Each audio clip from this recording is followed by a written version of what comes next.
Bonsoir, bonjour tout le monde. Merci d'être venus en si grand nombre. On est content d'avoir mis beaucoup de chaises dans la salle. Donc, ce soir, c'est la première rencontre d'information sur le projet de reconstruction des infrastructures de la traverse Sorel-Tracy-Saint-Ignace. Moi, mon nom, c'est Pascal Fortin. Je travaille pour la firme Transfert Environnement et Société. On est une firme spécialisée en participation publique. Donc, ce soir, on est ici pour que l'équipe de projet vous présente le projet de reconstruction. Pour répondre à vos questions, donc il va y avoir d'abord une présentation et ensuite une période de questions-réponses. Vous pouvez poser toutes les questions que vous voulez, il n'y a pas de problème. Puis, sachez qu'il y a eu une rencontre équivalente hier de l'autre côté, donc à Sorel. Donc, on a eu le même genre d'échange avec les gens plus locaux de l'autre côté. Pourquoi moi je suis ici? Comme vous le constatez, je ne fais pas partie de l'équipe de projet. Mon rôle, c'est de faciliter la rencontre, autant l'introduction puis la période de questions. Donc, vous allez me voir me promener dans la salle tantôt là, pour aller prendre vos questions. Dans le fond, l'objectif de ma présence, c'est de faire le pont le plus possible entre les gens dans la salle et l'initiateur de projet pour avoir un déroulement des échanges constructifs le plus possible. On vous propose quelques petites règles au courant de la soirée. Donc, évidemment, on demandera à tout le monde d'agir avec respect, autant dans les interventions que vous allez faire que vos réactions aux interventions des autres. On est là pour entendre tout le monde respectueusement. Ensuite, on va demander à chacun d'intervenir une personne à la fois quand ça va être rendu à la période de questions-réponses. Donc, je vais vous demander de lever la main, je vais m'approcher de vous, je vais vous tendre le micro, puis comme ça, on va pouvoir y aller, là, donner la chance à tout le monde de s'exprimer. Finalement, prendre sa place, toute sa place. Il y a des gens qui sont plus gênés que d'autres dans la vie, là, c'est normal, on est là pour que tout le monde puisse s'exprimer et c'est pour ça qu'on demande à tous de prendre seulement leur place également. Donc, c'est pour ça que je vais être assez stricte sur 2 questions par personne et on revient par la suite s'il y a d'autres questions. Je vous avise aussi que, bon, le sujet aujourd'hui, c'est vraiment le projet de reconstruction des quais, mais on est conscient qu'il y a certains enjeux là, au niveau de la circulation puis aussi là, du service à un bateau présentement. Sachez qu'on a Benoît Proux qui est ici dans la salle, qui est le directeur de la traverse, qui est disponible pour échanger avec vous là, si vous voulez discuter de ces enjeux-là spécifiquement. Il est là pour ça. Donc, vous pourrez aller le voir après la présentation si vous voulez parler de ces enjeux-là spécifiquement. Donc, je laisse la parole maintenant à l'équipe de projet. Alors, bonsoir et merci de vous être déplacés en si grand nombre pour la présentation du projet de reconstruction des infrastructures de Sorel-Tracy et Saint-Ignace de Loyola. Donc, l'équipe de projet est formée de l'organisme propriétaire initiateur du projet, donc le promoteur, la Société des traversiers. Donc, moi, c'est Ghislain Rochette, gestionnaire de projet pour la STQ. J'ai mon collègue avec moi. Bonjour, moi, c'est Bruno Verreau, je suis conseiller en communication pour la Société des traversiers. Et nous avons aussi un partenaire.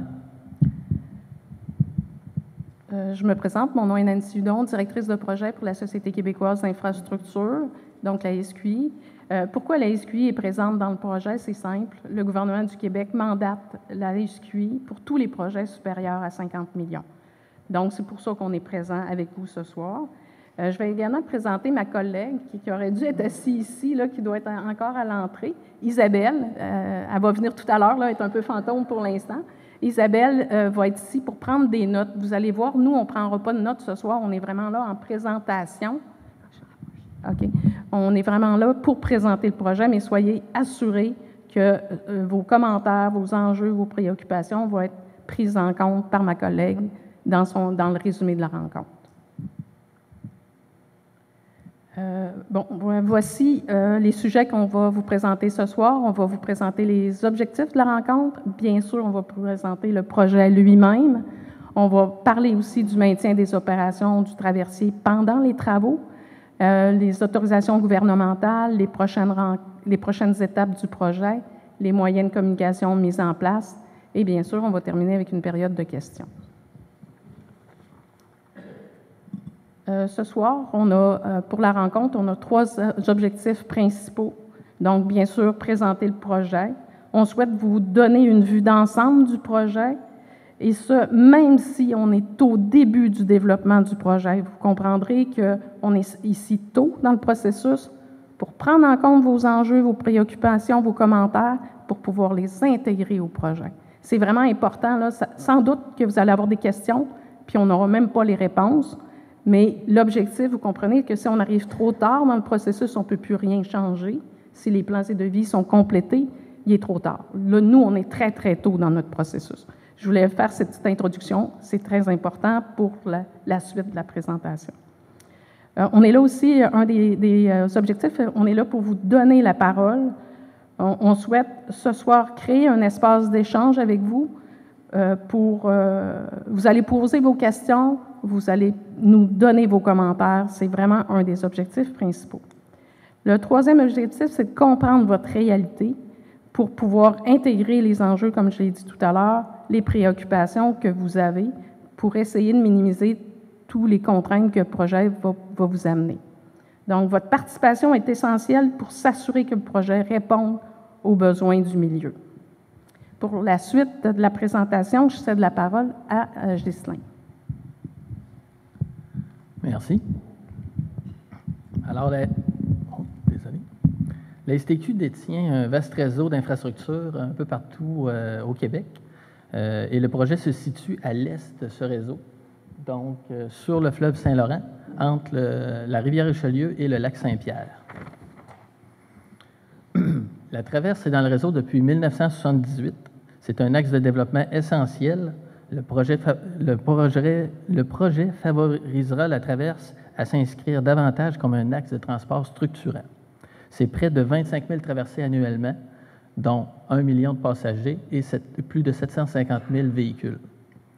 On opère 365 jours par année, 7 jours sur 7, presque 24 heures sur 24, et des investissements de 25 millions ont été faits par la Société des traversiers dans les dernières années pour reconstruire les nouvelles gares, les nouvelles guérites et agrandir les aires d'attente.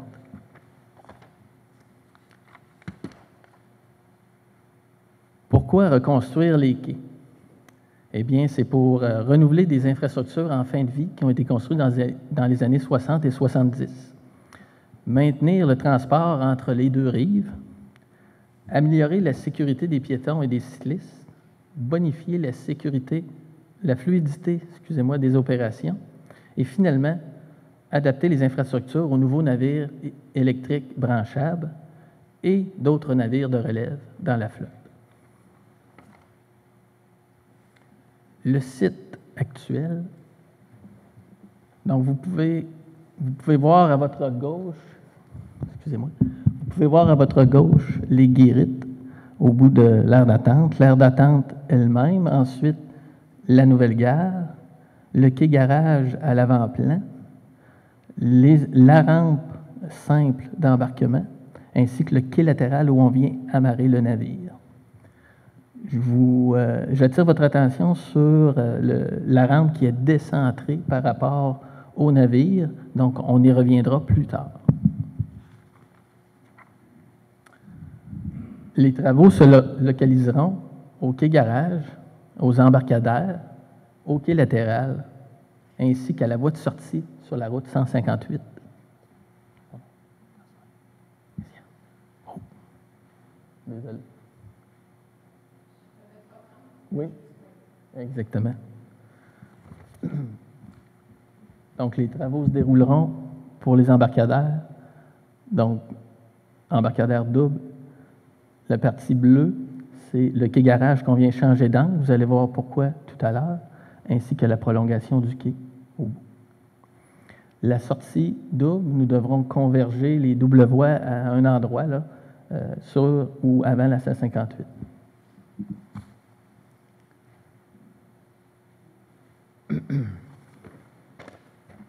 En quoi consistent les travaux?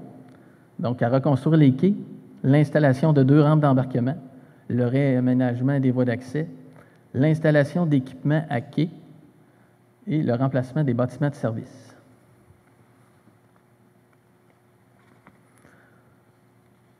Pour la reconstruction du quai, nous devrons installer un nouveau mur de pales planches en pourtour du quai actuel et renforcer sa structure avec des nouveaux tirants ou en remplaçant les tirants existants. Ceci est essentiel pour assurer la pérennité et la longévité des nouvelles infrastructures.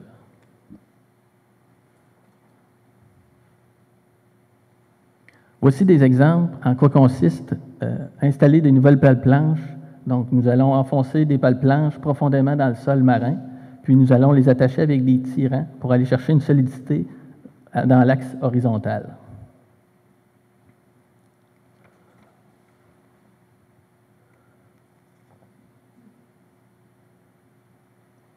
Nous allons également construire de nouveaux ducs d'algues pour supporter les bâtis aériens, pour installer les nouveaux systèmes de lavage des 2 rampes d'embarquement. Nous allons également avoir une forme arrondie pour permettre la gestion et l'évacuation des glaces, pour éviter que les glaces viennent obstruer les nouveaux systèmes d'embarquement.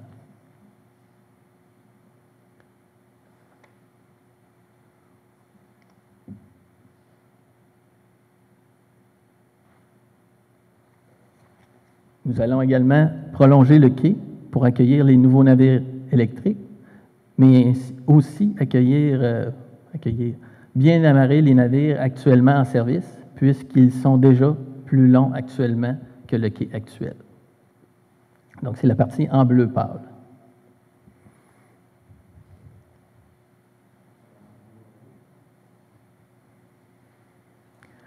Voilà. Tout à l'heure, j'ai attiré votre attention sur le décentrement de la rampe d'embarquement actuellement. Donc, vous pouvez voir à gauche la situation actuelle. La rampe est décentrée par rapport au navire, ce qui amène une non-efficience d'embarquement et on n'utilise pas pour utiliser le pont complet des véhicules, il faut faire des avances-reculs pour aller utiliser les coins de navire. Vous pouvez voir à droite un exemple de système à double rampe qui, eux, permettront d'aller remplir le navire avec une bonne efficience.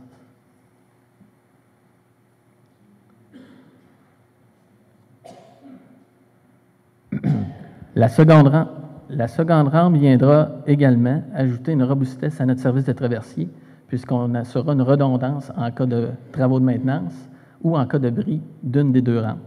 Ceci viendra augmenter la robustesse de notre service.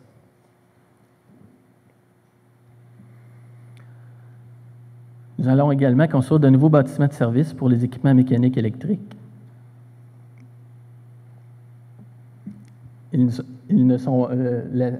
La localisation de ces bâtiments ne sont pas encore définis. Par contre, ils seront à proximité, bien sûr, des appareils de lavage.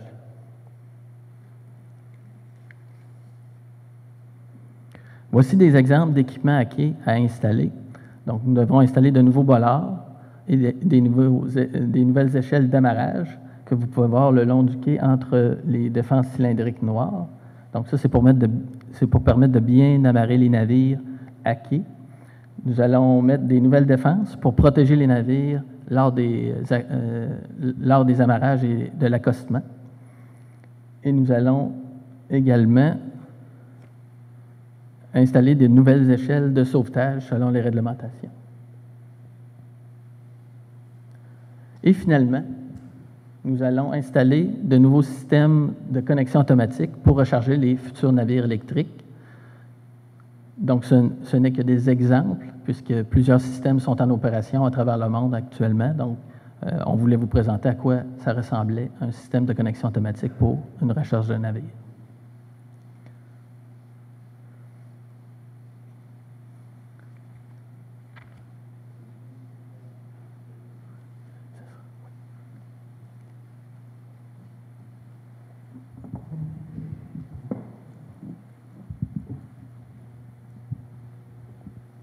Merci, Ghislain.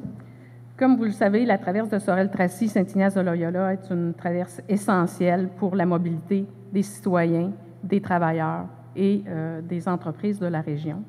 Le projet va prévoir, je vais aller peut-être à l'autre étape, le projet va prévoir donc la mise en place d'infrastructures temporaires pour maintenir les opérations du traversier, et ça tout au long des travaux. Ces installations visent à assurer un service sécuritaire et fonctionnel pour tous les usagers.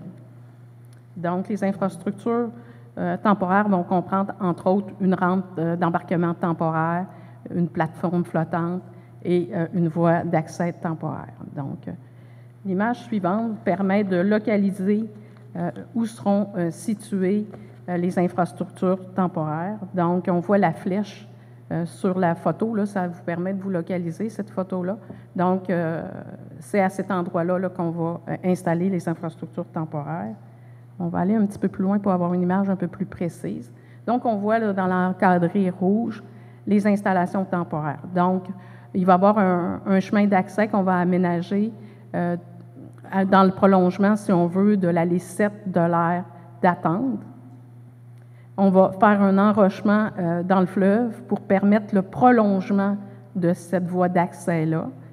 Ça va nous permettre de pouvoir embarquer sur la rampe également pour ensuite avoir accès aux traversiers. Cette configuration-là nous permet, le fait de déplacer les opérations permet de libérer le quai actuel. J'imagine que Justin nous le montre, effectivement. Permet de libérer cet espace-là pour nous permettre de faire les travaux de façon efficiente et efficace pour être là moins longtemps quand on va faire les travaux. On va vous présenter un peu le même scénario à Sorel. On trouvait que c'était important de vous le présenter, même si on parle surtout de Saint-Ignace ce soir. Donc, on voit là, les opérations actuelles au quai et les infrastructures temporaires seront à l'opposé, sur la façade opposée du quai, actuellement en opération. Les infrastructures sont un peu moins imposantes à Sorel parce que la profondeur d'eau est plus rapidement atteinte. Vous comprenez que le bateau doit avoir une certaine profondeur d'eau pour ne pas s'échouer.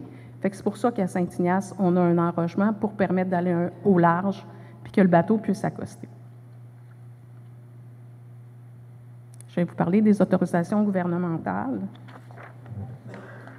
Donc, avant de pouvoir débuter les travaux, plusieurs autorisations gouvernementales doivent être obtenues, donc du ministère de l'Environnement, de la lutte contre les changements climatiques, des parcs et de la faune, soit le MELCCFP, les Pêche Océan Canada et Transport Canada. Il y en a d'autres, là, mais ça, c'est les principaux où il y a des délais quand même importants.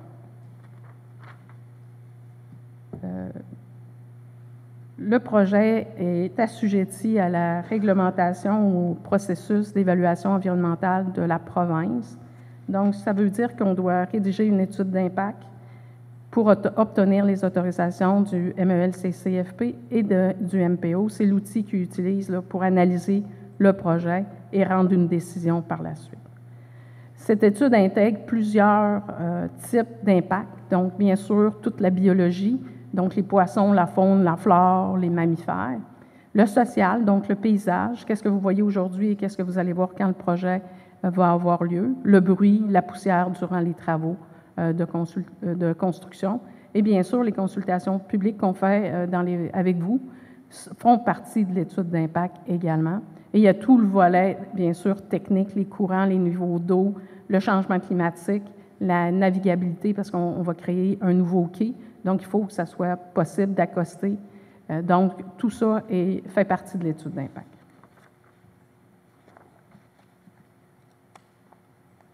Donc, les prochaines étapes.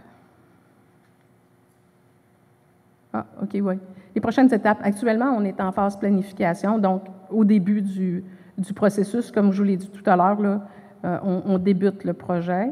Mais c'est important pour nous de venir vous voir très, très tôt dans le processus. Donc, on débute l'élaboration des plans et devis et on fait aussi la réalisation de l'étude d'impact également actuellement. On collecte également des données sur le terrain. J'avais peut-être vu des foreuses là, dans les dernières semaines. C'était pour prendre des données techniques sur l'infrastructure de la chaussée ou du terrain. Donc, il y a eu aussi en biologie beaucoup d'inventaires de la faune, des oiseaux, des poissons.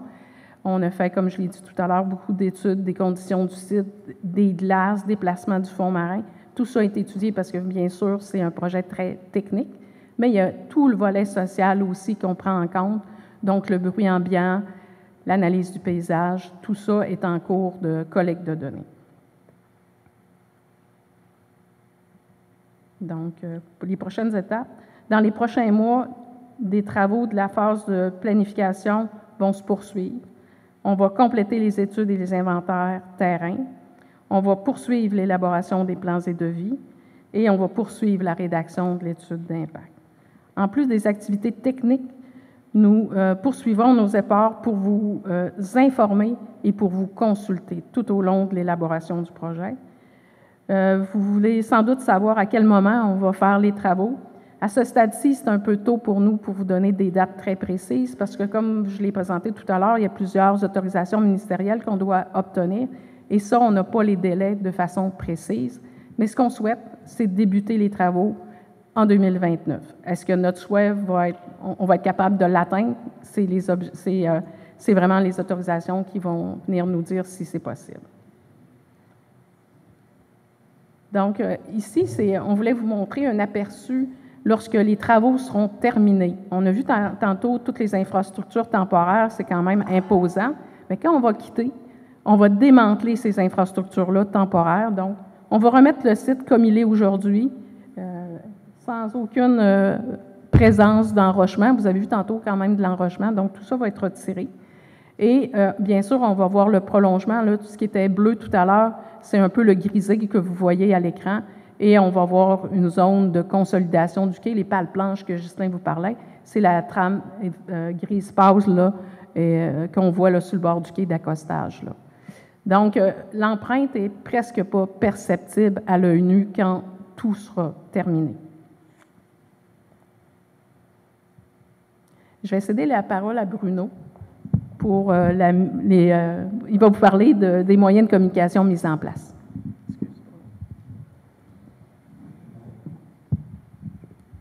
Donc, il y a plusieurs moyens de communication qui ont été mis en place là, pour vous informer au fur et à mesure de l'avancement du projet. Entre autres, on a une page web qui est accessible par le site de la Société des traversiers du Québec. Aussi, nous avons une adresse courriel où vous pouvez nous écrire tout au long du projet pour, si vous avez des questions, si vous avez des commentaires à nous faire, bien, ça nous fera plaisir de les prendre et de vous répondre. Et de plus, bien, il y a l'infolettre. Il y a une infolettre, vous pouvez vous inscrire, entre autres, il y a le code QR sur les documents, vous l'avez vu à l'entrée. On va vous demander une rétroaction aussi à la fin de la séance, à savoir si le type de séance à laquelle vous assistez présentement est dans un bon format là, qui vous satisfait. Vous allez avoir aussi le code QR pour vous inscrire à notre infolette, mais ce sera aussi possible via la page web du projet.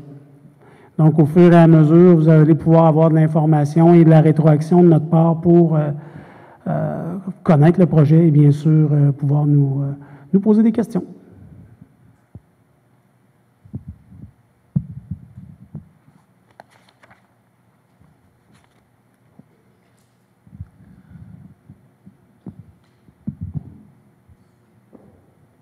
On arrive à la période de questions. Étant donné déjà des volontaires, donc je vais juste réitérer là, comment ça va fonctionner. Donc, levez vos mains. Je vais essayer de me rappeler dans quel ordre les mains se sont levées, puis je vais aller vous voir. Étant donné le nombre de personnes dans la salle, là, je pense que ça va être important qu'on se limite, s'il vous plaît, à une question, une sous-question, si jamais vous voulez des précisions là, sur ce que vous avez demandé. Je vais changer de personne, puis s'il y a d'autres questions, je vais revenir. Inquiétez-vous pas, on va écouter toutes les questions. Est-ce que ça vous convient comme ça? Parfait. Alors, allons-y gaiement.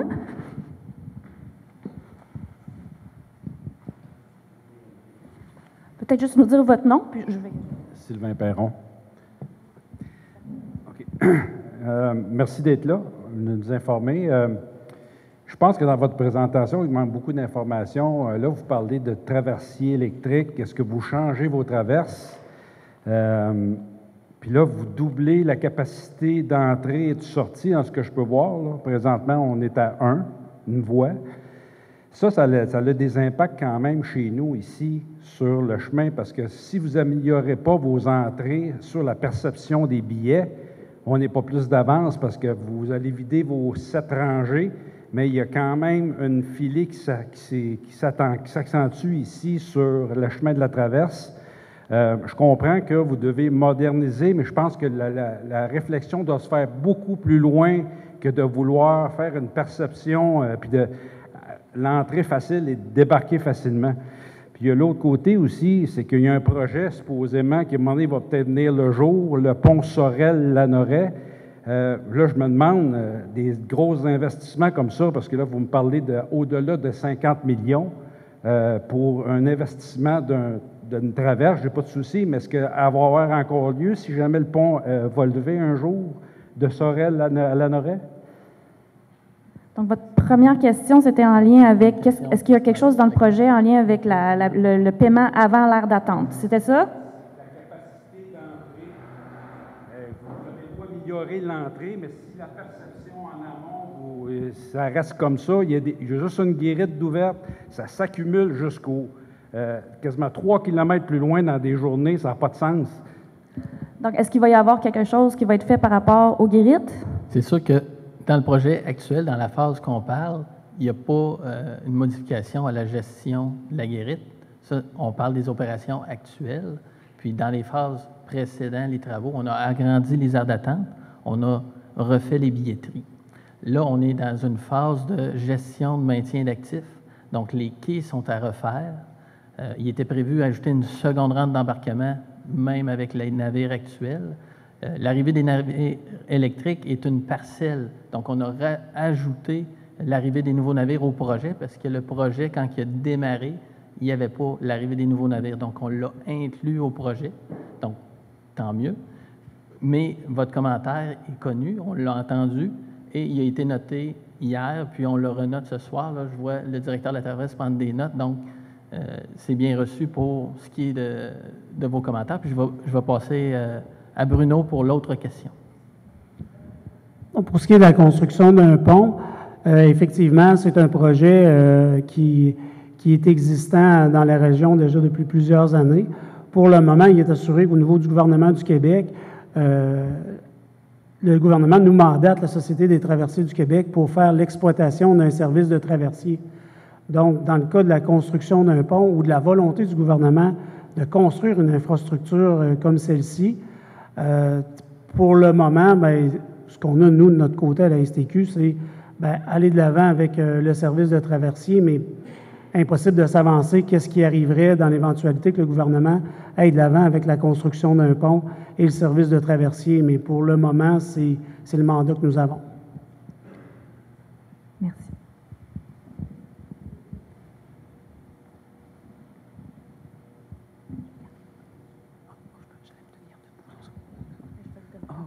OK, d'accord. Deux questions, une question et demie. Je veux juste faire du pouce sur ce que monsieur a dit. Donc, si je peux me permettre une recommandation, ce serait bien d'avoir une guérite qui puisse scanner les billets de façon automatisée. À ce moment-là, la personne qui scanne les billets n'aurait pas toujours besoin de passer d'une voie à l'autre. Parce que moi, j'ai déjà acheté tous mes billets. Ceux qui ont leurs billets qui peuvent passer, si c'est automatique, ils vont se placer dans la ligne. Ça pourrait être une façon de pouvoir accélérer un peu. Donc, c'est toujours le fun d'arriver avec des petites pistes de solutions quand on parle des problèmes. Et puis, ma vraie question, c'est il y a 16 locataires dans les 2 buildings qui sont juste avant la guérite. Et puis, on vit l'enfer, là, on s'entend-tu? Parce que... C'est-tu mon voisin, ça? Oui, c'est ça, c'est mon voisin. Donc, on a déjà fait part de ce problème. Il y a eu même des pétitions là-dessus. Je pense que c'est quelque chose qui doit être adressé. Je sais que ce n'est pas de votre mandat, mais j'en parle plus en lien avec le directeur. Si on pourrait faire pression sur la mairie, sur le maire, question de mettre un panneau stop, changer la couleur des lignes sur le plancher, que ça soit jaune pour que les gens s'arrêtent vraiment. Bref, il va falloir faire de quoi parce qu'on ne peut pas sortir de notre building, puis c'est la chicane, ça klaxonne, puis ça curse, ça sacre. Est-ce qu'il y a des plans de signalisation ou de marquage au sol dans le cadre du projet de la STQ présentement? Non, dans le cadre du projet, on a notre partenaire MTMD ainsi que la municipalité qui ont déjà participé à certains ateliers pour gérer la convergence des véhicules double voie pour les amener vers la 158.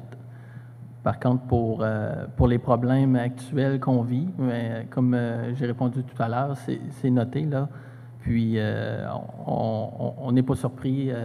Donc, vous amenez des bonnes idées. Puis, je veux juste redire, là, vous nous voyez pas prendre de notes. On a des gens qui prennent des notes dans la salle. Donc, je veux juste vous rassurer, s'il y en a qui sont arrivés tardivement, on l'avait mentionné en début de rencontre.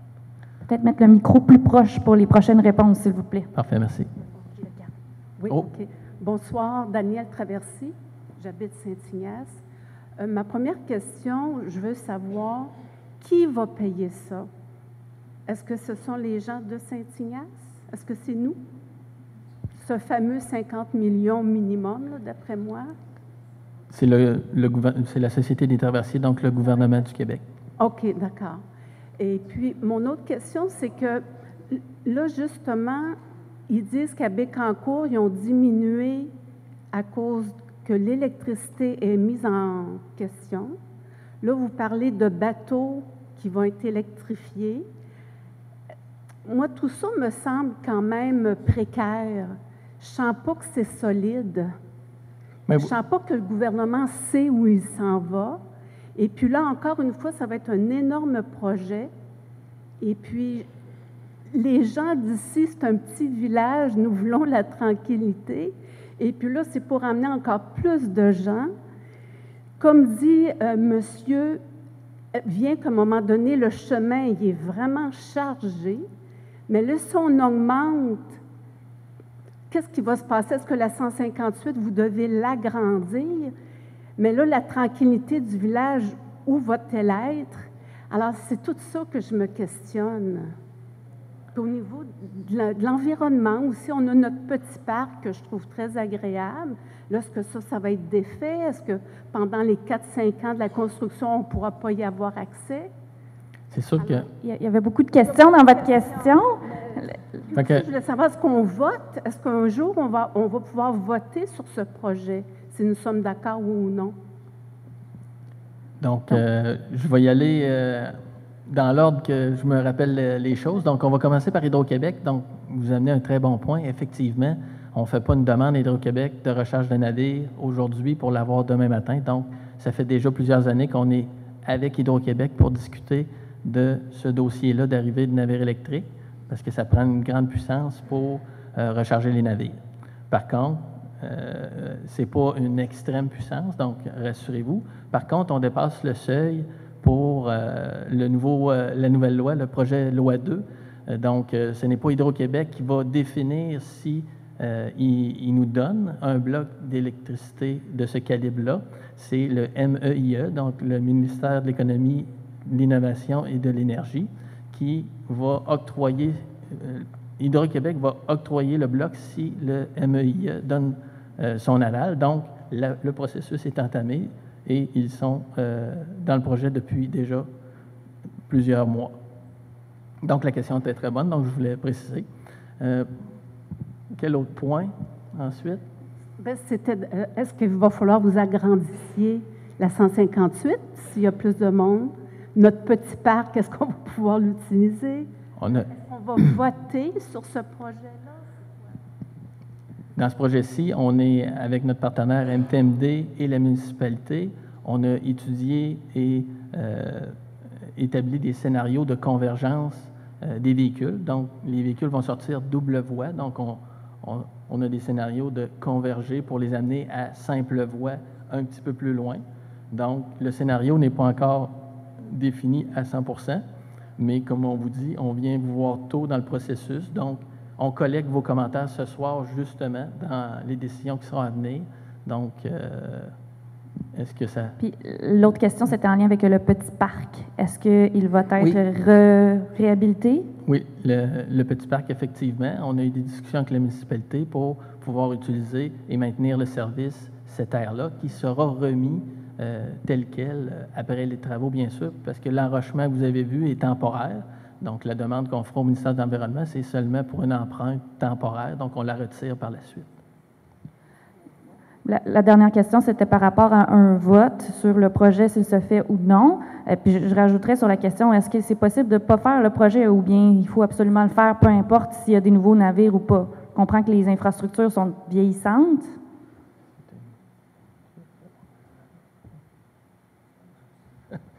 Je vais vous passer le micro à ma collègue Nancy. Donc, même s'il n'y avait pas de navire électrique, il faudrait faire les travaux de maintien d'actifs parce qu'ils sont en fin de vie, donc il y a un risque de destruction ou d'affaissement du quai. Donc, pour préserver le quai, il faut faire des travaux de planter les plaques d'acier qu'on a montrées tout à l'heure. On n'a pas le choix. il faut les planter, même s'il n'y avait pas de navire électrique. J'aimerais amener une précision sur les navires électriques. Il y a des avantages pour vous aussi d'avoir des navires électriques. Ça va émettre moins de gaz à effet de serre, moins de poussière lorsque les navires vont être hackés, hein, parce que les cheminées, quand on voit du gris, c'est de la poussière qui est déposée un peu plus loin. Puis ça va émettre aussi beaucoup moins de bruit qu'un navire à combustion à gaz, là. Donc, il y a quand même des avantages, je voulais vous préciser, parce qu'on ne l'a pas dit dans notre présentation.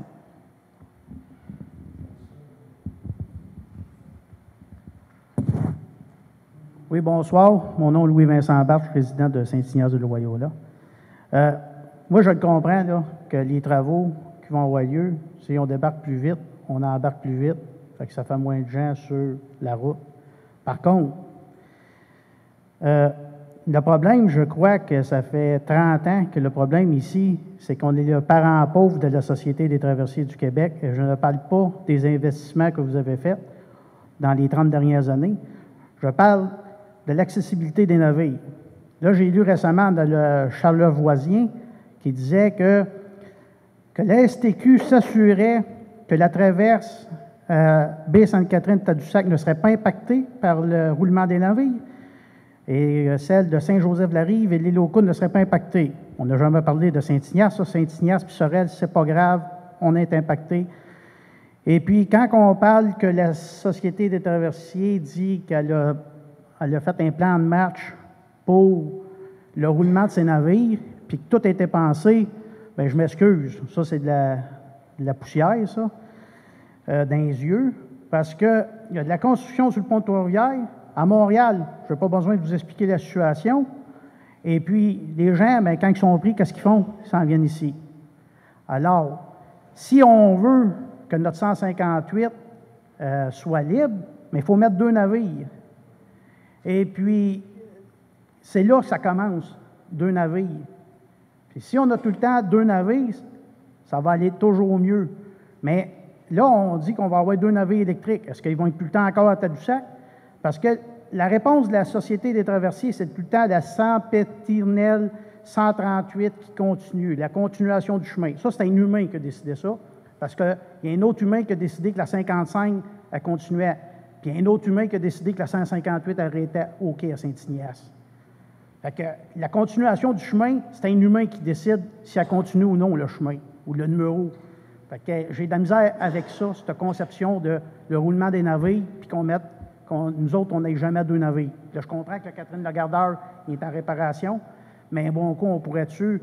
Il y a 3 millions d'habitants qui vivent dans la région ici. Là. Fait que, c'est ça. Donc, il y avait une première... J'ai perdu le fil un petit peu. Mais il y avait une question. Est-ce que le projet va affecter la robustesse du service de traversier qui est offert ici à Sorel? Bien, effectivement, le fait d'avoir 2 nouveaux traversiers va libérer les traversiers actuels pour qu'ils deviennent des navires de relève. Donc, ça va offrir une plus grande robustesse à notre plan de relève. Pour ce qui est de la situation actuelle, effectivement, c'est pas une situation qui est plaisante pour personne, ni à la Société des traversiers du Québec qui doit prendre une décision, ni pour la population comme vous qui subit les conséquences de la situation. Sachez que notre plan de relève était planifié selon des informations que nous avions à un certain moment et les 2 navires devaient rester à Sorel. Mais malheureusement, on a eu des retards dans la fin d'un arrêt technique du navire de l'île aux Coudes qui a débalancé l'arrêt technique du côté de Tadoussac. Et à un moment donné, bien, il faut faire un choix. Et dans ce cas-ci, pour cette fois encore, ça a été la traverse de Sorel qui a dû prêter un de ses navires du côté de Tadoussac. Mais dans le passé, il y a eu des situations où c'était l'inverse. C'est Tadoussac qui ont été à un navire afin de permettre à Sorel d'avoir, à la traverse de Sorel-Tracy, d'avoir 2 navires en service. Est-ce que vous pouvez dire un mot sur l'échéancier en lien avec les autres travaux majeurs là, à Montréal, dans le tunnel, je suppose, c'est de ce que vous parlez, puis au niveau du pont à Trois-Rivières, est-ce que ça a été pris en considération? Donc, la phase 6 de travaux a été changée d'ordre là, pour prendre en compte les travaux qui sont actuellement en train de se terminer par le MTMD et, je pense, la SQI au tunnel, au pont du tunnel. Donc, pour ne pas altérer le service pendant leurs travaux. Donc, normalement, ces travaux-là se termineront juste avant qu'on commence nos travaux. Ça répond à votre question?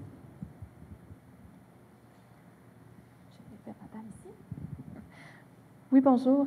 Dans le fond, ma question, c'est par rapport à ce qu'on a vu tantôt au niveau des images, par rapport aux embarquements, aux endroits d'embarquement, aux quais temporaires. On a vu... oui, merci, c'est super gentil.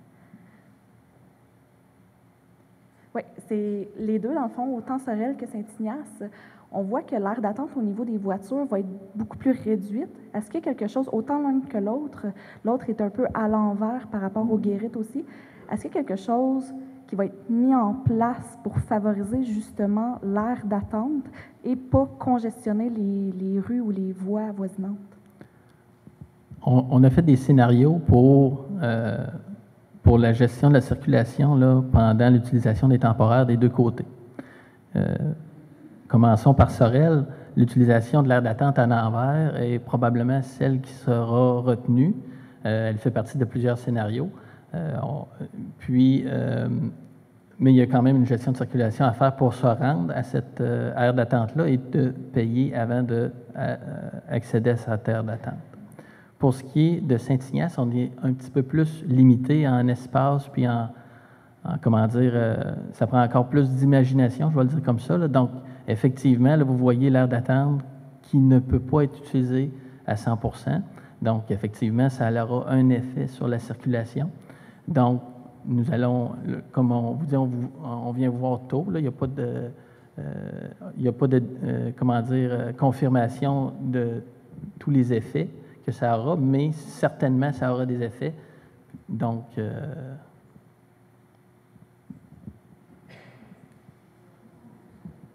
que ça répond à votre question? Oui, c'est bon.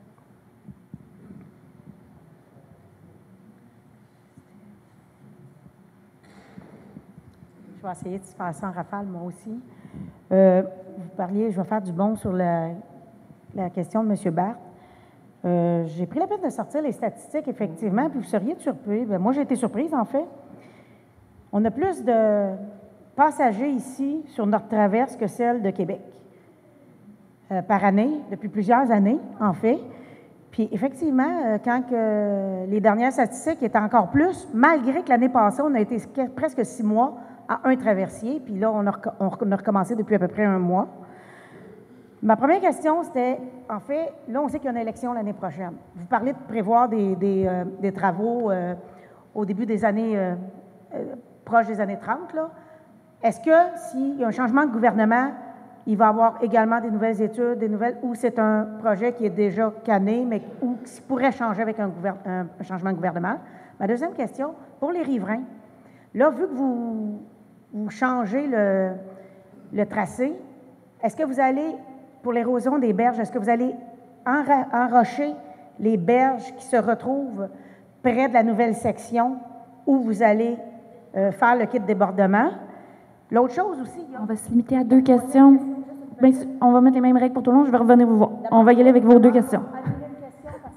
Je vais revenir, madame. Inquiétez-vous pas. Qui disent 1200 camions en 2023, que si on fait une règle de 3, c'est 400 par jour de plus ici, là. Ça va me faire plaisir d'en parler dans quelques minutes. Alors, la première question, c'était au sujet de... Excusez-moi, j'ai déjà... C'était au sujet des élections. Est-ce que le projet va tenir la route si on change de gouvernement? Il faut comprendre qu'actuellement, on a une autorisation du gouvernement pour faire la phase planification. La phase planification, c'est de développer le projet et faire les plans et devis. Pour aller en réalisation, il faut retourner voir le gouvernement pour que celui-ci, on dépose un document qui s'appelle un dossier d'affaires, et après ça, après l'avoir déposé, le Conseil du Trésor analyse le projet, le soumet au Conseil des ministres, et il y a une décision qui sera rendue, est-ce que le projet va de l'avant ou non. Donc, aujourd'hui, on est certain de faire la planification parce que le budget nous a été autorisé. Mais la suite, on ne sait pas. On a vu là dernièrement qu'il y a eu des écoles qui ont été arrêtées parce que le gouvernement a décidé de faire des coupures. Bien, ça pourrait arriver avec un futur gouvernement. Mais aujourd'hui, on peut vous assurer qu'on va développer le projet. La deuxième question, c'était sur l'enrochement de la rive. Je vais juste bien saisir si c'est l'emplacement en arrière du quai, l'espèce de baie que vous parlez. Oui, c'est bien ça. pour l'instant, c'est pas un. On va mettre des pales planches. C'est pas un projet d'enrocher les berges. De l'autre côté, donc, Madame dit. Sur le bord des résidences. Donc, le projet ne nécessite pas d'un enrochement des rives, malheureusement. C'est pas dans notre projet. Donc là, je comprends que l'endroit où on pointe n'est pas l'endroit dont Madame parle. C'est plus là. C'est plus sur le bord des. De ce côté-là, est-ce qu'il y a de l'enrochement qui est prévu? Sur la face du quai? Non, en fait, c'est la rue Saint-Laurent, là, où ça s'en va, là, vers Montréal, mettons, là. Parce que vous allez faire un quai... Non, il n'y a pas d'enrochement prévu pour consolider les rives. Ça, c'est pas dans notre projet. Est-ce qu'il y a d'autres questions? J'ai pas... ici, là et là. On va revenir quand on va avoir donné la chance aux autres. Oui, bonjour. René Jasmin, résident de Saint-Ignace. Vous parlez d'une installation temporaire qui va, dans le fond, qui va brimer quand même pas mal un bon tiers, un bon quart du parking. Puis déjà, à l'heure où on se parle aujourd'hui, il y a des fils qui excèdent le premier pont de Saint-Ignace. J'ai peine à m'imaginer que ça va être harmonieux. Ça n'a comme pas de sens, cette affaire-là. Si advenant qu'il y a un bateau qui brise encore, ça va avoir l'air de quoi, les îles? On ne serait même plus capable de rentrer à la maison, puis présentement, on a de la misère à rentrer. On dirait que la Société des traversiers du Québec, on dirait qu'ils ne se mettent pas dans la tête qu'ici, à un bateau, là, ça ne marche plus, là. Ça ne marche plus, c'est impossible. On ne peut pas rouler un bateau ici, là. On a les résidents, on n'est même plus capable de rentrer à la maison. Il y en a qui pognent des tickets parce qu'ils veulent bypasser à fil. C'est comme du n'importe quoi. Là. Ici, là, ça prend 2 bateaux, absolument, avec les infrastructures qui s'en viennent. Puis en plus, le rallongement du quai, là, la manière que vous nous présentez ça, là, il va falloir rouler bien tranquillement pour entrer là-dessus. Ça va avoir l'air de quoi, la file qu'il va y avoir ici, là? Okay. Donc, pour les installations temporaires du côté de Saint-Ignace, comme j'ai dit tout à l'heure, on est quand même assez limité dans les options. Les options qu'on avait, il y avait un arrêt de service pendant les travaux. Il y avait le maintien de service au site actuel. Donc, ça veut dire de travailler et rentrer dans le chantier de construction avec le navire pendant qu'on travaille. Et il y avait aussi cette option-là qui était sans arrêt de service. Là, pour l'instant, c'est vers celle-là qu'on tend, parce qu'on désire maintenir le service, et surtout que l'autre option qui était maintien de service sur le site actuel devait avoir 4 arrêts de service minimum de 6 semaines chacun. Donc, on est rendu à minimum 24 semaines d'arrêt de service. Donc, on a dirigé nos efforts vers cette option-ci. Donc, est-ce que ça répond à la question? Pour clarifier, l'option que vous nous présentez, c'est la seule option qui n'implique pas d'arrêt de service, c'est ça? Malheureusement, c'est la seule option présentement parce qu'on est limité en espace. Il y a des résidences de chaque bar. Donc, on utilise même le terrain de la municipalité pour réaliser ce temporaire-là. Est-ce que dans le cours de l'étude d'impact, il va y avoir une étude des différentes mesures d'atténuation qui pourraient être mises en place pour essayer d'aider au niveau de la circulation pendant la construction? Dans l'étude d'impact, on regarde tous les enjeux sociaux, biologiques, tout ça, ça va. Mais on regarde le social, la circulation en fera partie. On a des experts avec nous. C'est eux qui rédigent l'étude d'impact. C'est des experts en biologie et en social. Donc oui, c'est un enjeu. Dans la mesure du possible, on va essayer de mettre des mesures d'atténuation pour faciliter l'entrée. Et comme le dit mon collègue, il y a peu d'espace, peu de possibilités. Si on veut maintenir le service, malheureusement, c'est la seule option qu'on a sur la table. On a essayé de trouver un autre moyen, mais si on utilise le quai actuel, les travaux vont durer beaucoup plus longtemps et il y a toute la sécurité aussi qui est un enjeu. L'entrepreneur voudra probablement même pas avoir de la circulation en même temps qu'il fait ses travaux. Là, c'est de la grosse machinerie. Donc, malheureusement, c'est la seule option. On est conscient que ça engendre des problématiques importantes pour vous. On juge que les travaux vont durer environ 16 à 18 mois. Est-ce que vous avez également des discussions avec le MTMD et Saint-Ignace pour essayer de trouver des solutions? pour la circulation pendant les travaux, là, présentement, on est au début, là, on vient vous voir tôt, donc, mais oui, comment dire, ils sont des partenaires là, pour l'analyse de tous ces scénarios-là.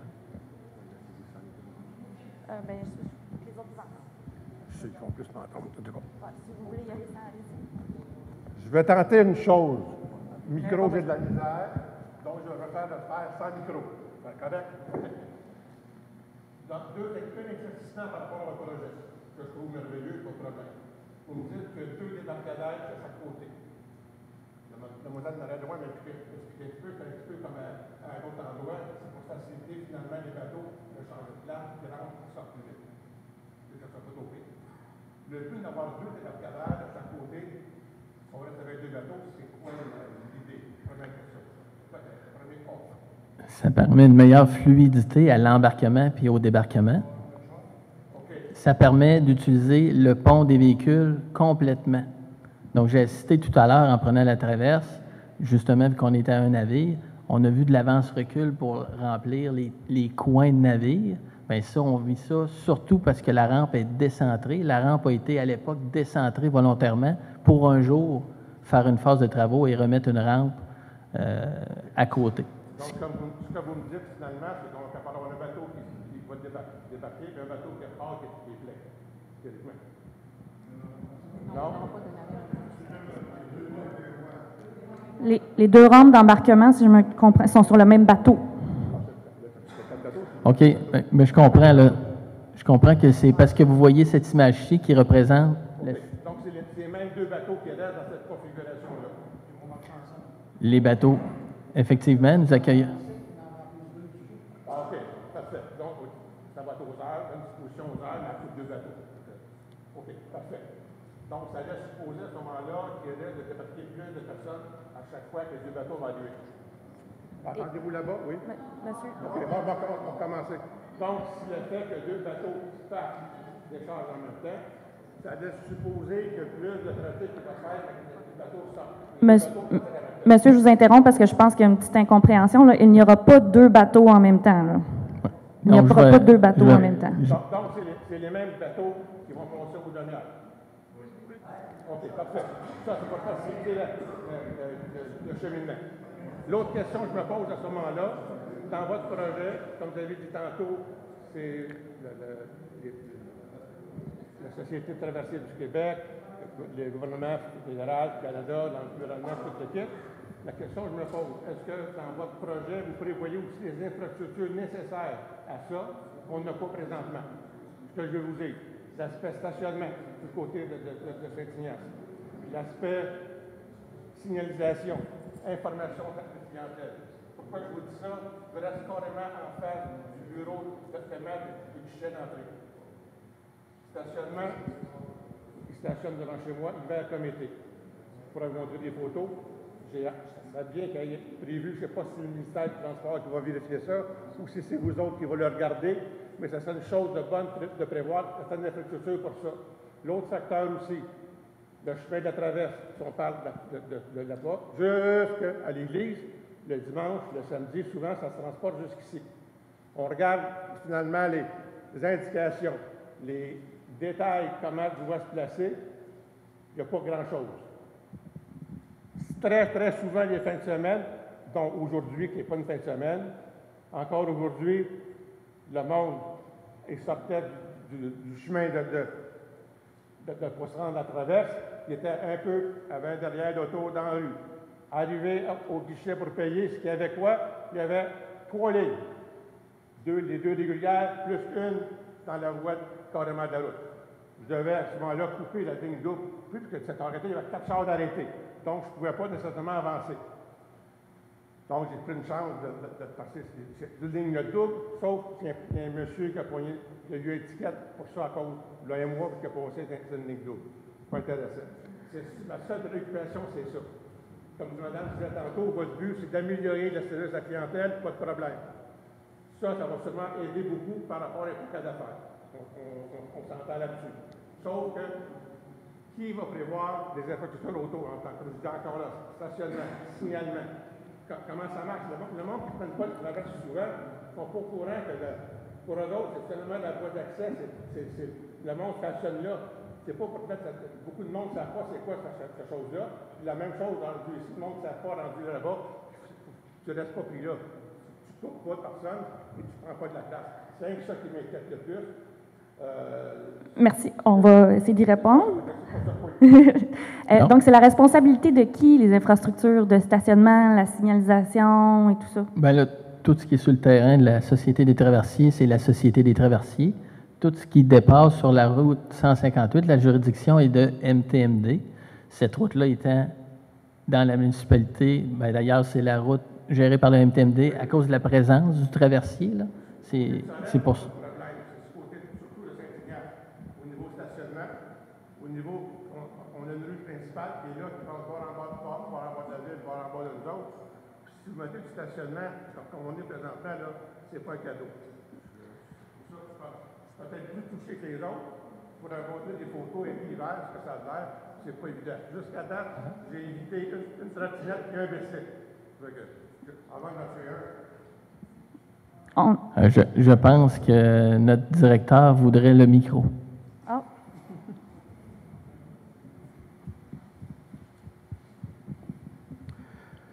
Oh. On s'entend là, un sujet qui revient, c'est la congestion sur l'accotement de la route 158 et la gestion de cette congestion-là. On a eu beaucoup d'interventions tantôt. C'est pour ça que je décide de prendre le micro, parce que cette préoccupation-là ne date pas d'hier. Vous l'avez mentionné, quand on est à un seul navire, on a une forte problématique.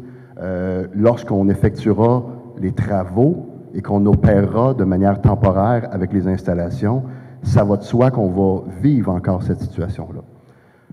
Je vous mentionne une chose, c'est actuellement, parce que tantôt on mentionnait de faire pression sur la mairie. Bon, je suis allé voir la dame à l'arrière dire aucunement besoin de mettre de la pression sur la mairie. M. Barth me met beaucoup de pression actuellement et je vous confirme que M. Barth fait très bien son travail dans ce sens-là.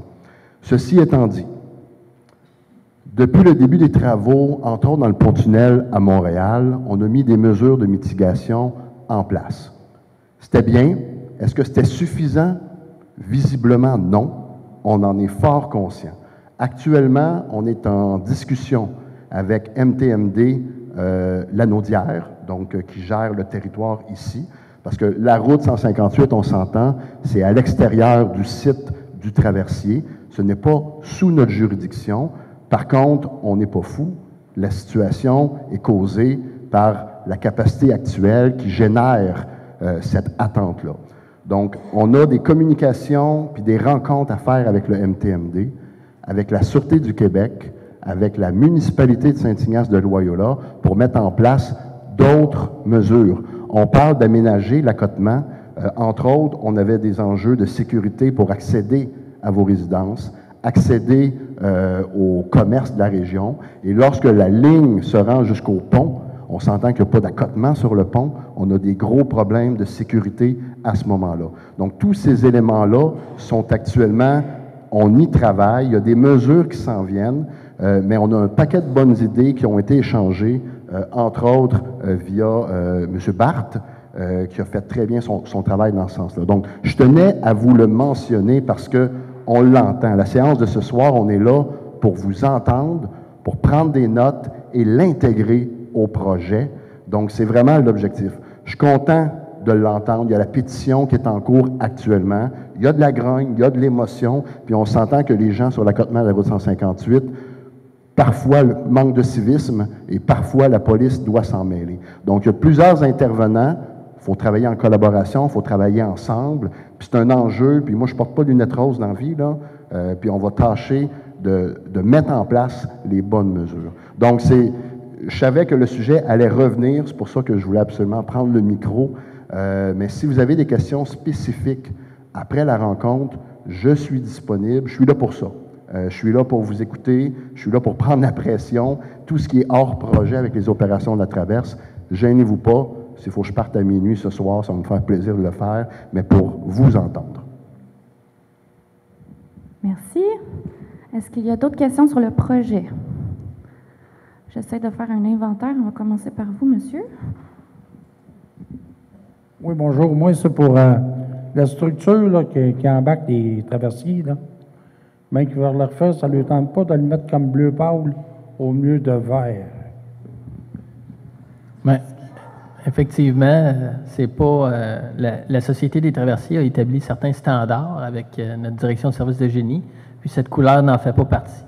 Donc, normalement, on va chercher une couleur qui s'apparente pour faire, je vais dire comme ça, disparaître les structures, donc qui se rapproche du galvanisé parce que ça se confond avec le ciel. Donc, normalement, je vois pas pourquoi que ça tendrait pas vers là.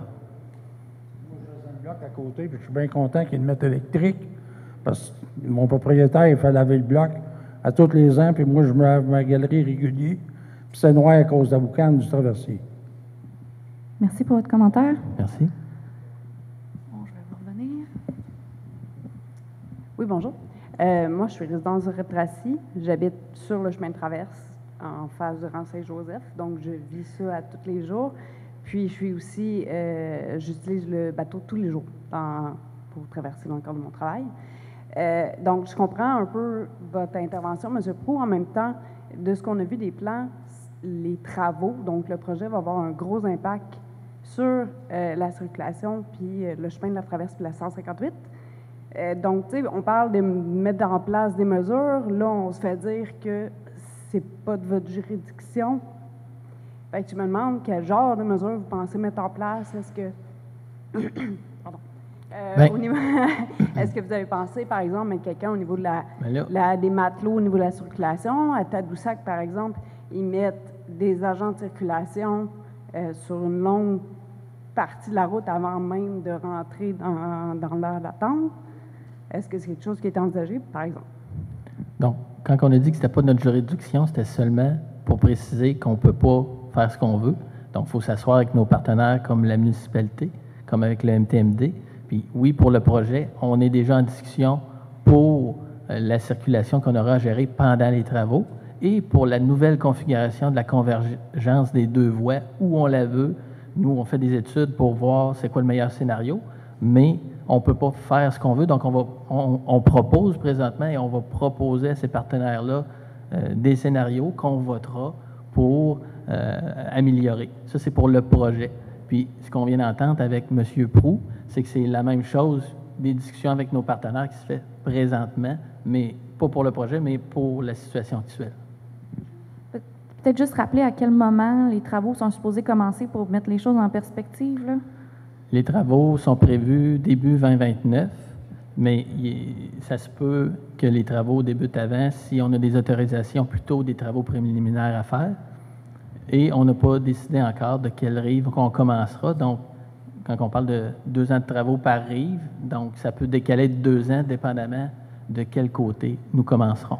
Donc, les mesures dont on parle, c'est des choses qui vont s'appliquer pendant la construction, alors ce que M. Proulx mentionne, c'est des choses qui sont discutées maintenant. C'est bien ça? Votre deuxième question? Oui, j'aimerais ça quand même avoir une idée des mesures, mais ceci étant dit, actuellement, l'accès à la traverse est sur-saut pour les piétons. Je comprends que c'est une préoccupation, puis c'est d'ailleurs une des raisons pour lesquelles vous faites les travaux. Moi, je le prends de façon piétonne, donc l'hiver, c'est casse-gueule. Est-ce qu'au niveau de la traverse, l'installation temporaire, est-ce qu'il va y avoir quelque chose de... au niveau des piétons, est-ce que ça va être fait en prenant en compte les piétons ou pas juste les véhicules? L'accès aux piétons, on en tient compte, mais j'aimerais bien en savoir plus sur le détail de ce qui est vécu pour en tenir compte. Okay. Pas obligé de me donner tout de suite, mais on peut se reparler après et où vous pouvez aussi écrire à l'adresse courriel où on peut s'échanger aussi nos contacts après pour aller plus loin. Et je rappelle à tout le monde aussi qu'à la fin, il y a des formulaires de rétroaction. S'il y a des choses que vous n'avez pas eu la chance, vous n'avez pas eu le goût de dire devant tout le monde, vous pourrez nous laisser aussi l'information sur les formulaires.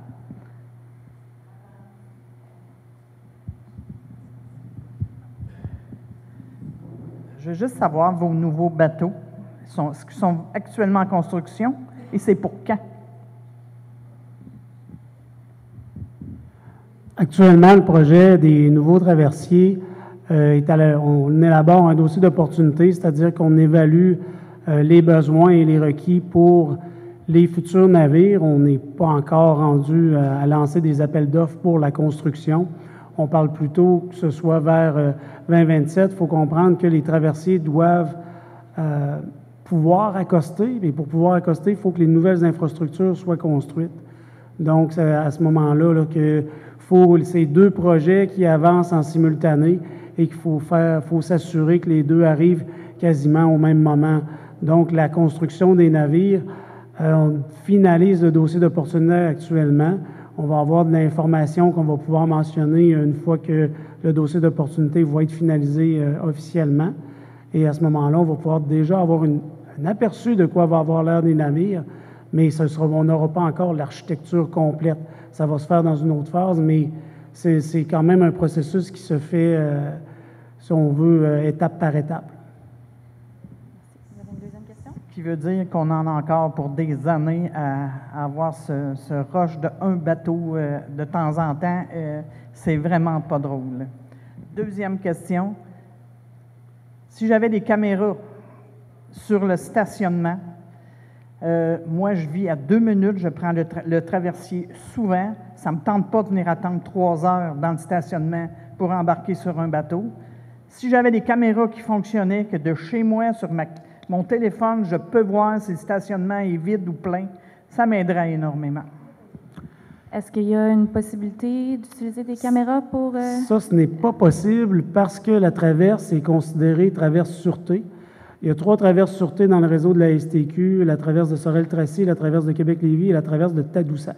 Une traverse sûreté, c'est une traverse où, en fait, le gouvernement fédéral a déterminé ça à la suite du 11 septembre, donc qui était à risque d'attentat, par exemple. Donc, on ne peut pas mettre de caméra où on peut observer ce qui se passe au niveau de la traverse.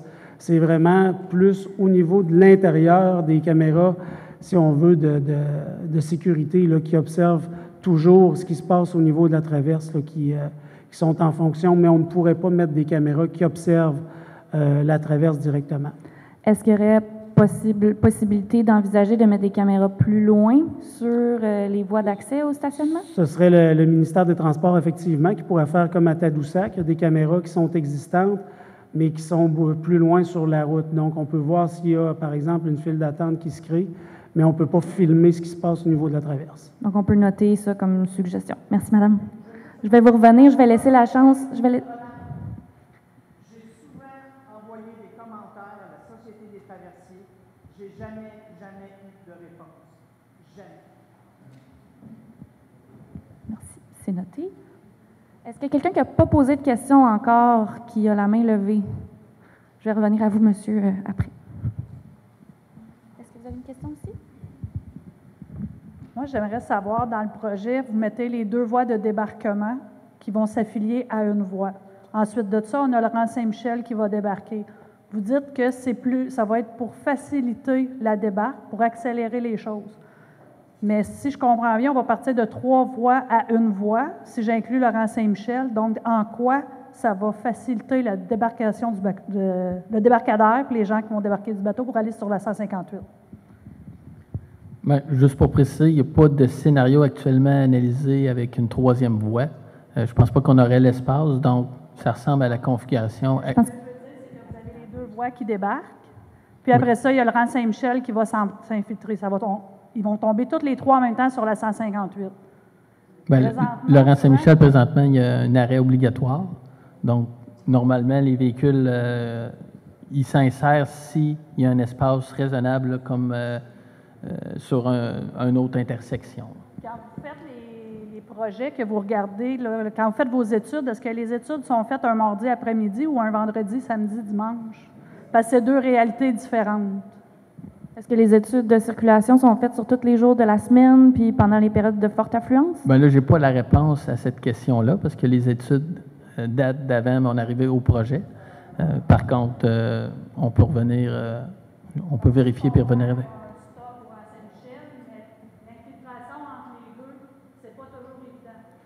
Donc, je pense qu'on peut prendre en note la demande de prendre en considération tous les jours de la semaine pour les études de circulation. Je ne vous cacherai pas que dans les études de circulation pour la convergence, il y a des scénarios qui incluent des feux de circulation. Donc, sans être confirmé là. C'est dans les scénarios analysés.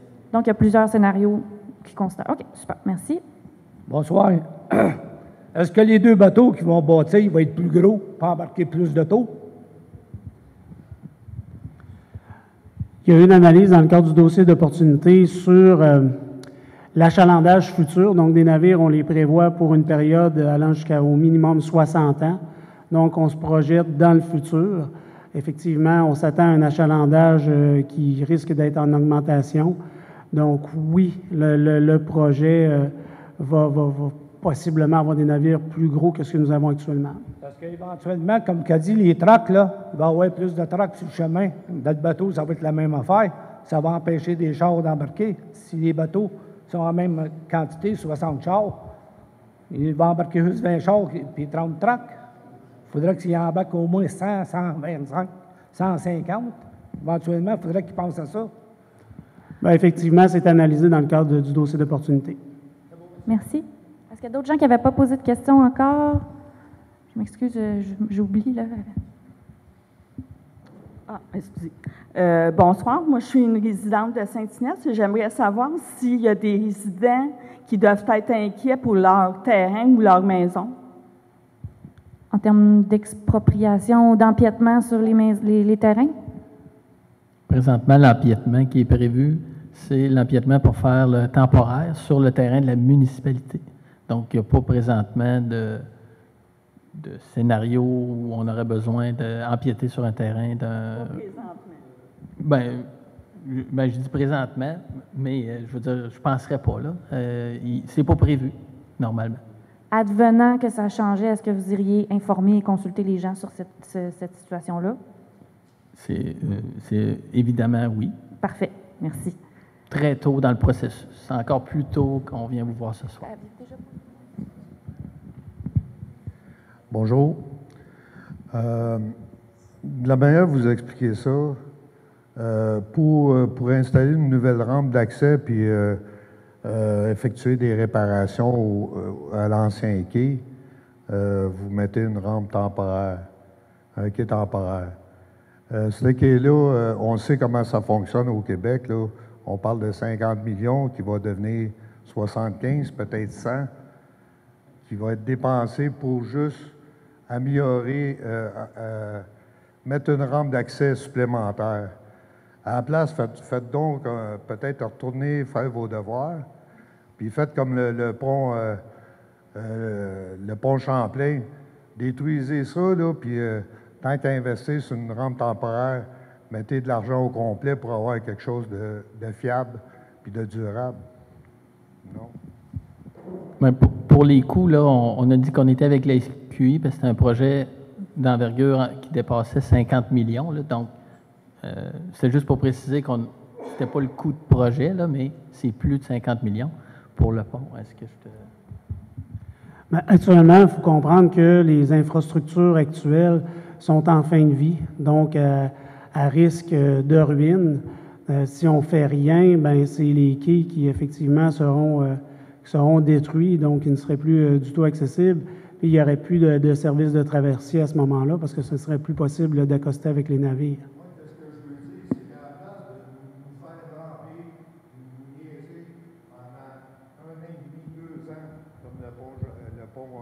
Hippolyte, là, à la place d'investir sur une vieille affaire qui date des années 50, faites une nouvelle rampe au complet, laissez celle-là fonctionner, puis quand l'autre sera fini, comme le pont Champlain, après ça, celle-là, vous le détruirez.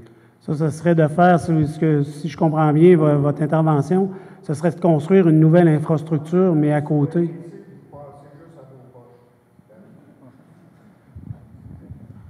Donc, j'avais passé le micro à Bruno, j'avais mal compris la question. Donc, quand vous avez parlé de pont, là, vous parlez des infrastructures qu'on va refaire. Donc, toute la zone grise, ce sera refait à neuf dans ce projet-ci.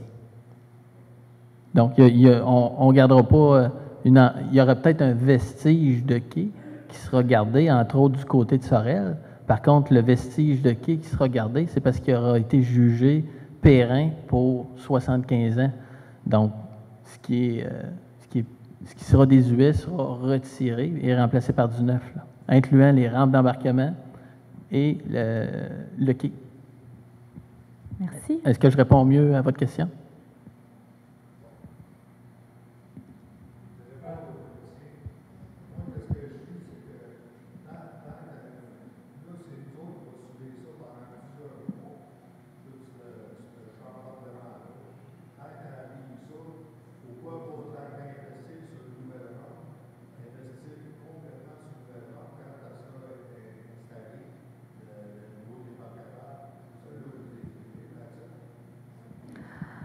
Donc, on demande pourquoi on ne construit pas quelque chose de complètement nouveau à côté. C'est ça la question, au lieu de construire quelque chose de temporaire. Est-ce que c'est quelque chose qui a été analysé dans les options?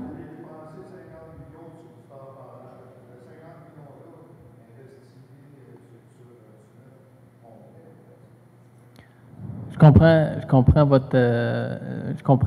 la question. Donc, pour faire des travaux en empiètement marin, là, il y a quand même des enjeux. Donc, on essaye toujours de diminuer le plus possible notre empreinte marin, là. C'est le scénario qu'on envisageait avec le moins d'empreintes, là, mais je peux laisser peut-être, je vois Nancy qui voudrait.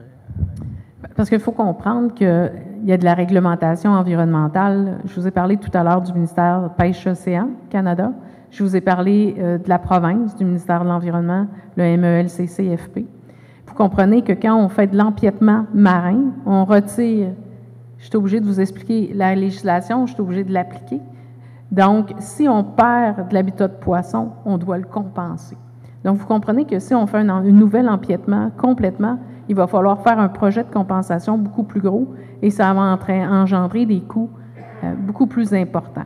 Là, il faut comprendre que quand on regarde la présente photo que vous voyez à l'écran, vous avez l'impression que le projet ou les travaux sont de très, très grande envergure. Oui, il y a de l'impact, puis compte tenu qu'on maintient les opérations, bien, on doit faire un terminal temporaire. Mais quand on va avoir terminé, on voit à l'écran, ça va être une seule trame qui va venir. Quand je parle de la trame, c'est les pales-planches, les espèces de grandes plaques métalliques qui viennent directement à côté de celles qui existent. On ne fait pas un quai complet, on vient le consolider et il va devenir très périn par la suite. Il va avoir une durée de vie de 70-75 ans. Est-ce que je comprends bien de dire qu'un autre quai complètement à côté ne durerait pas plus longtemps que ce que vous allez faire là en reprenant le même espace? Tout à fait. Il serait fait de la même manière, avec les mêmes matériaux, mais à côté. Merci. Monsieur, vous aviez une question? Oui, j'ai ces deux volets, là. C'est concernant la circulation. Pour ceux qui me connaissent, je dis tout le temps, il y a 56 ans, l'être humain a accompli quelque chose d'extraordinaire. On a marché sur la Lune. Je me dis que ce n'est pas un problème de circulation qui devrait nous arrêter. Alors, je suggère que la municipalité de Saint-Ignace, avec la Société des traversiers, la Sûreté du Québec et le ministère du Transport du Québec, qui est propriétaire de la 158, s'assoient à une table et trouvent des solutions. Et puis, solution temporaire pour la Société des traversiers, peut-être d'installer un panneau comme qu'il y a ici à Saint-Ignace, qui demande à ceux qui attendent d'aller sous la voie d'accotement. Ça pourrait être une pancarte, le même style, à l'île du Port, pour indiquer aux gens de se mettre sur l'accotement. Parce que nous, à quelque part, on devient otage, qu'on ne peut pas rentrer chez nous. Il faudrait que la voie soit réservée à la circulation locale et ceux qui attendent s'en aillent dans l'accotement. Et puis, je comprends, pour les policiers, les gens appellent la Sûreté du Québec, la petite fille à 24 ans, elle arrive, puis elle voit 100 chars qui sont tous en crise. Fait qu'elle elle reste dans son auto, puis elle retourne à Berthier. Ça, je le comprends. Parce que quand on met un policier qui fait de la circulation Saint-Hubert, Jean Talon, à Montréal, bien, il va être entraîné. Fait qu'il y a de la formation, il faut qu'il se donne. Fait que je pense que la Sûreté du Québec a un rôle à jouer aussi, puis de former son personnel pour la circulation ici au traversier, puis c'est quoi les enjeux. Puis d'expliquer c'est quoi les enjeux du point de vue de la municipalité, les enjeux du point de vue de la Société des traversiers du Québec, puis les enjeux du point de vue du ministère du Transport. Quand les gens se parlent, on va trouver des solutions. Et l'être humain est capable. La seule chose qui est illimitée chez l'être humain, c'est l'imagination. On a juste à mettre notre imagination en branle, on va en trouver des solutions. Et ma deuxième question, côté sécurité. La 158, elle sépare Saint-Ignace, le cœur villageois de la portion des rangs. Surtout le rang Saint-Michel, ceux qui ont des jeunes enfants, les enfants, souvent, qu'est-ce qu'ils vont faire? Ils s'en vont vers le village, voir leurs amis, aller au parc, à le Baie-Saint-Martin ici, avec toutes les infrastructures sportives. Fait que souvent, les enfants, qu'est-ce qu'ils font? Ils s'en viennent en bicycle, puis ils passent devant le débarcadère, ils vont prendre le trottoir, puis ils passent par la rue Saint-Laurent, puis s'en viennent. C'est le parcours qui est le plus sécuritaire pour des jeunes enfants de 7-8 ans en bicycle ou à pied. Là, avec les travaux, il va falloir penser à avoir un corridor de sécurité, parce qu'il va y avoir des autos partout, là. Puis la 158 va avoir beaucoup de va-et-vient, même sur l'accotement à droite. Peut-être, quand vous allez élaborer vos plans, d'essayer de penser à un corridor de sécurité, surtout pour les enfants, puis les personnes à mobilité réduite. Est-ce que c'est des suggestions qui peuvent être notées? Bien, ils sont notés à la Société des traversiers avec mes collègues. Pour le projet, par contre, les intégrer, on parlait de travaux vers 2029, là, donc c'est pour ça que c'est important de le noter aussi en dehors du projet. Là. Merci pour vos suggestions. Une question et demie. Donc, quelle garantie que nous avons que le dépassement budgétaire qu'il va avoir à ce projet, parce qu'au Québec, il y a toujours énormément de dépassements budgétaires, quelle garantie on a que, comme le gouvernement Legault aime si bien le faire, refiler la facture aux citoyens? Quelle garantie? Ce n'est pas ce qui va arriver à Saint-Ignace. Donc, première question. Et puis, deuxième, je sais qu'on en parle plusieurs fois, mais je pense que vous ne nous avez pas convaincus de votre souci et considération par rapport au fait que, oui, on loue le projet de la modernité nécessaire, mais que débarquer ou embarquer plus facilement, ou embarquer plus facilement, débarquer plus facilement, bien que ça soit souhaitable et louable, le village n'est pas fait pour avoir une circulation extrême. Moi, je suis partie de Montréal. Je suis arrivée en 2022.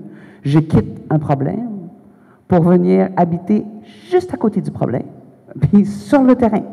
OK? Fait que j'ai comme envie de pleurer en vous écoutant.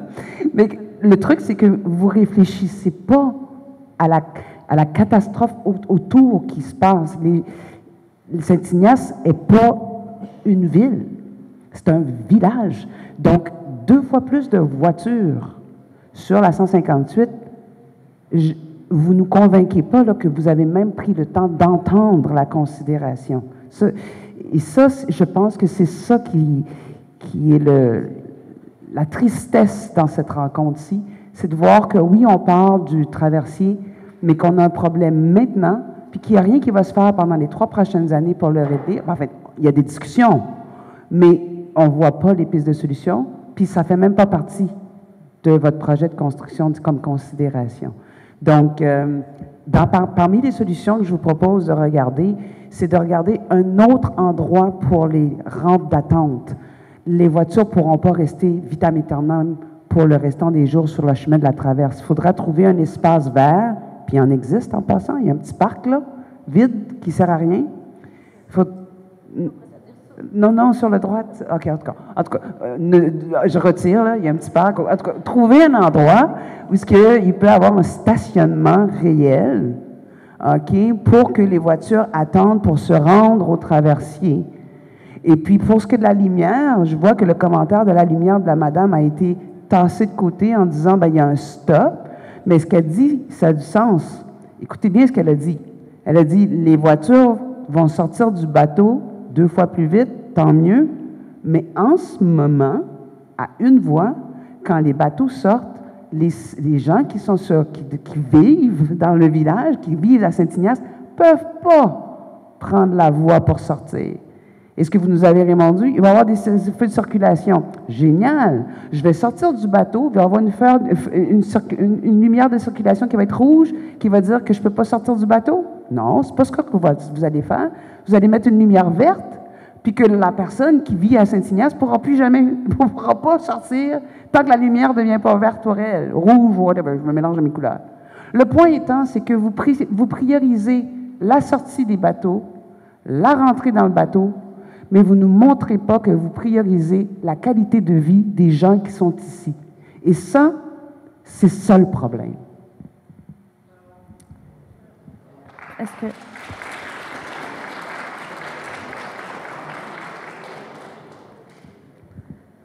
Bon, il y avait plusieurs questions. Je vais répondre à la première, qui était le budget. Quelle garantie que vous avez qu'on ne dépassera pas le budget? C'est pour cette raison-là que le gouvernement mandate la SQI.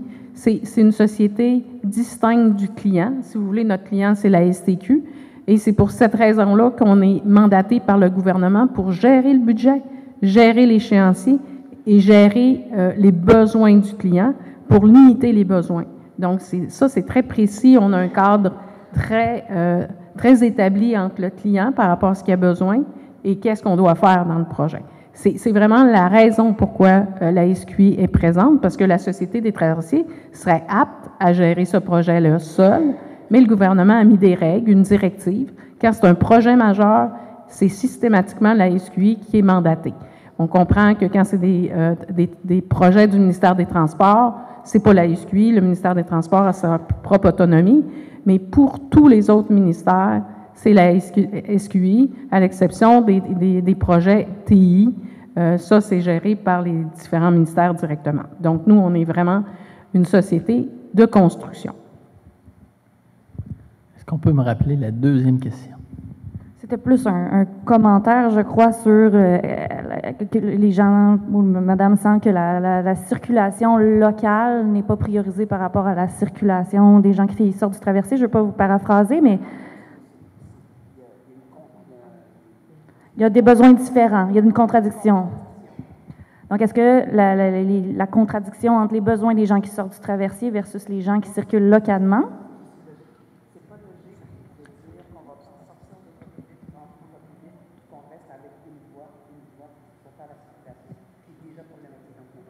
OK. Est-ce que vous avez entendu? Plus ou moins, mais ça, c'était la partie finale. Là. Il y avait une deuxième question entre les deux, là, mais pour cette partie-là, effectivement, là, comme j'ai répondu tout à l'heure, il y a des scénarios, il y a des feux de circulation dans certains scénarios. Il y a des situations vécues actuellement, puis comme ma collègue l'a expliqué, nous, on fait des travaux à partir de 2029, donc il y a peut-être des situations qui ont été notées ici à soir par mes collègues pour voir qu'est-ce qu'on peut faire.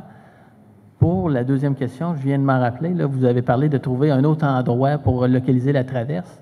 Donc, ça, c'est étudié en 2012 ou 2014 dans ces eaux-là. Là. Donc, il y a 2 sites de chaque côté de la rive qui ont été étudiés pour relocaliser totalement la traverse. Donc, la traverse aurait été à un autre endroit. Ça aurait pu être juste une rive qui se déplace ou l'autre. Là, je ne peux pas m'avancer plus sur les scénarios, mais il avait été décidé avant d'investir dans les phases précédentes, le 25 millions, je parlais tout à l'heure, que la traverse pour des raisons de distance, pour des raisons de coût de carburant, pour des raisons de socio-économiques, qu'elle serait maintenue en place. Donc, nous voilà aujourd'hui pour la dernière phase, là, suite à la reconstruction des gares, des aires d'attente, puis des guérites. Donc là, on est dans la planification de gestion de maintien d'actifs, donc les rampes d'embarquement, les quais.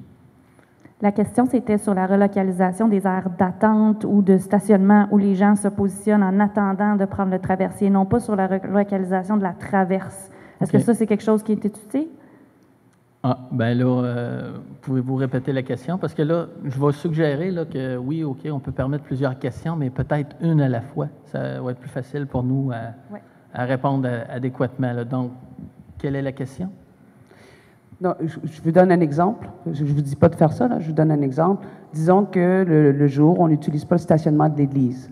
À la place que les voitures qui attendent, ils attendent jusqu'au pont, on fait un détour, on les fait patienter dans le stationnement de l'église. C'est un exemple pour libérer justement la 58. J'essaie de trouver des solutions connexes pour alléger la route. Bien, c'est une très bonne solution qui pourrait être une alternative pendant nos travaux et qui pourrait être aussi analysée dans les scénarios qui sont les discussions que M. Proulx a parlé tout à l'heure, qu'il y avait des discussions avec ses partenaires donc, c'est une très bonne idée.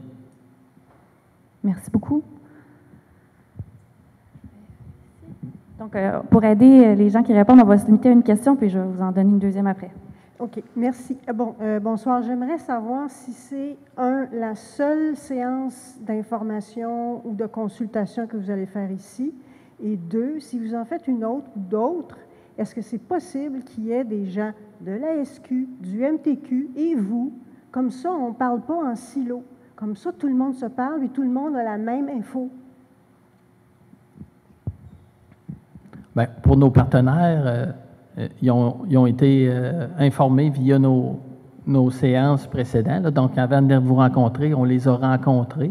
Je prends en note le commentaire. Je vais discuter avec mes collègues, puis je ne sais pas si Nancy a quelque chose à rajouter. Bien, vous demandez si on va revenir vous voir. Oui, on va revenir vous voir. On va revenir vous voir quand nos plans seront un peu plus détaillés. Et là, on aura les questions ou les réponses plutôt à vos questions. C'est difficile pour nous ce soir de vous donner est-ce qu'il y aura un feu de circulation ou non au chemin, je me souviens plus, de Saint-Michel. Mais quand on va revenir, on va avoir plus de précision. Mais ce soir, c'était de prendre vos préoccupations pour les intégrer le plus possible au projet qu'on va développer. Donc, on pense qu'en début d'année prochaine, peut-être février, mars, on va revenir vous revoir. Puis, comme je vous l'ai dit, on va avoir plus de précision.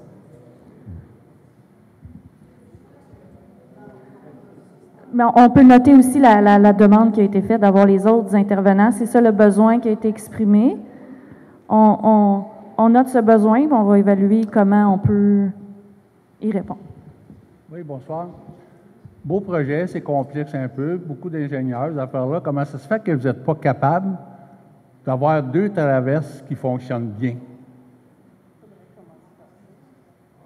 Pourquoi on est tout le temps pogné avec une traverse?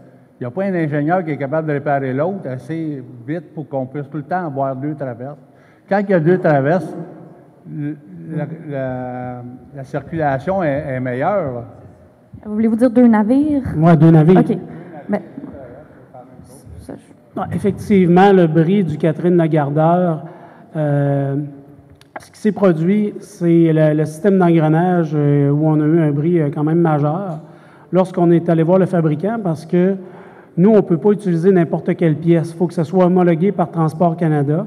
Donc, on s'est informé auprès du fournisseur d'origine du Catherine-Lagardeur. Il nous a dit cette pièce-là, on ne la fait plus.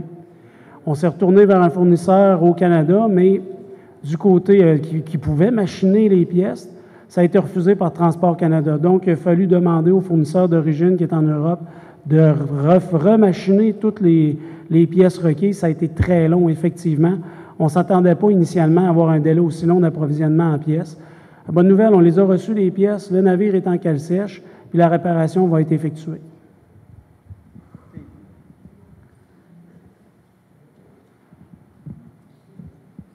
Merci.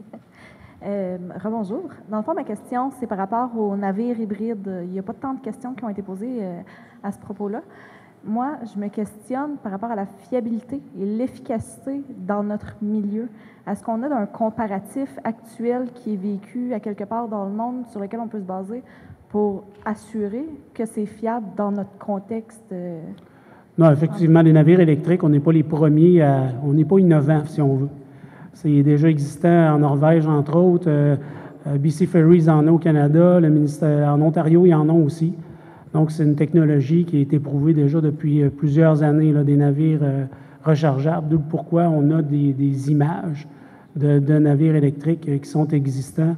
Et c'est existant aussi dans des milieux qui sont hivernaux comme le nôtre. Il faut comprendre que versus un véhicule électrique, les batteries vont être à l'intérieur de la salle des machines, donc c'est chauffé. Donc, on n'aura pas l'effet du froid sur les batteries. C'est vraiment pas un enjeu de ce côté-là, mais on n'est pas innovant, on n'invente pas une chose, là, c'est déjà existant. Il y a même des fournisseurs, des constructeurs de navires qui ont ça, si on veut, quasiment dans un catalogue.